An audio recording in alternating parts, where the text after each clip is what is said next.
po mga kapex, kumusta? It's me again, Pex Vlog. Welcome back po na naman sa ating YouTube channel. So for today's video, going back home na naman mga kapex ako sa Tacloban kasi medyo malayo pa ulit yung interview at nakapag-bio check na naman po ako. At meron din pong nagpaparo sa akin, yung kumpare ko. Nag-chat kung available daw ako kasi meron siyang ipapagawa. So medyo sakto lang kasi uuwi talaga ako pag makapag-bike change ako. At nakakadi na ako, tapos kasama ko pala si Ronald. At nandun na po si Ronald sa unahan. So magmumotor lang ako mga kapex. Sana naman po yung motor hindi na naman mag-aberya. Umatake yung sakit. So babay lang muna Bon, Ashay. Bon, bye. Yan, sa umiiyak, gusto sumama. Siya lang po yung nandito ngayon kasi sila mama, si Chrislyn nag-aaral, tsaka si Papa kasama ni mama may meeting daw sa kasi, tapos yun sa walang klase, walang pasok ngayon. Siya lang yung nandito ngayon. So ayan o mga kapik, yan, going home na kami. Tanong kasi alas 12 yung alis ng barko doon pala kami sa Villaba. Alis mga kapiks. At ano na ngayon, alas 9, so sakto lang yan pagpunta namin doon. So medyo hindi naman yung kasama yung panahon ngayon, medyo mainit nga lang, sobrang init. So okay lang yan kahit mainit kasi kaya naman, sanay naman tayo sa init. Yung lang, hindi maberya yung motor. So ayan, sana kaming makadating ng Villaba muna bago Palumpon muna. Bugo pala kami sasakay papuntang Villaba. So ayan mga kapex, on going to Bugo na naman. Let's go. Sana safe kaming makadating ng Tacloban ulit. Let's go mga kapex.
Pulang Bato, Cebu, puntang Bilyaba.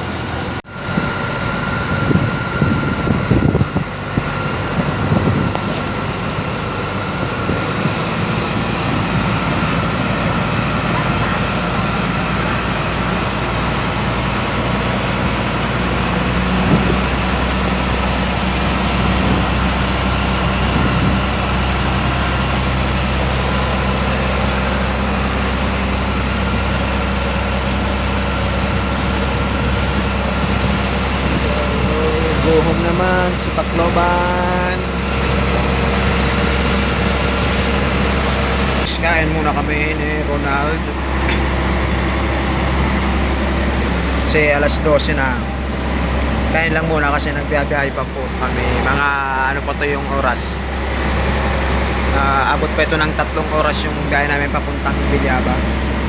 So kain lang muna kami. Ito pala yung ulam namin na imumukbang sana namin ni Boss Stephen. Naghati na lang kami, tapos ginawa ko na lang adobo, pinatuyok kasi puro yung taba, ano to mga kapiks, ulo ng baboy. Masarap to,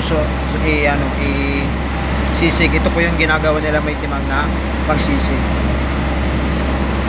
pero inadobo ko na lang to. Kain muna tayo mga kapiks, kain lang muna. Ang lalaki ng alon.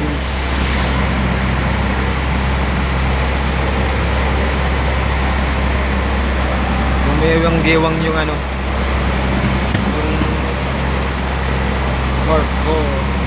Sana maging safe yung namin pagbiyahe papuntang Bilyaba, walang aberya.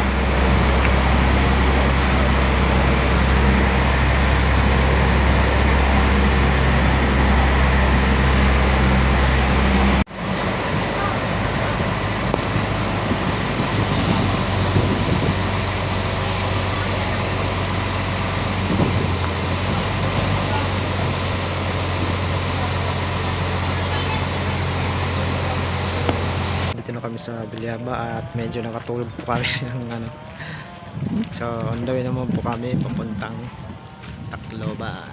Let's go.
yan, finally mga kapex, nakarating kami ng safe dito sa amin at nabutan na kami ng gabi. Ayan, nandito na po sila, naghihintay sa akin. Yan,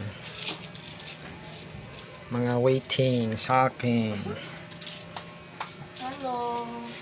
So yan, Welcome to our vlog. mga ano na sila mga kapex, ng laki. Ewan ko anong kinain. Mga di at di naman din misay pa. Ano ito? Mga hali ito. Mga butayin namin sa inyo. Yan ho mga kapex, hanggang dito na lang po muna tayo. Thanks God, naging safe yung biyahe namin. Nakakapagod, sobrang init, tas kakantok. At yan, hanggang dito lang po na tayo mga kapex. Kung bago ka pa lang po sa aking YouTube channel, please subscribe na po and don't skip ads. Ang pakiclick na yung bell notification para mag-update po kayo ng ating mga bagong videos. So mga kapex, thank you for watching and see you in our next vlog. Bye bye.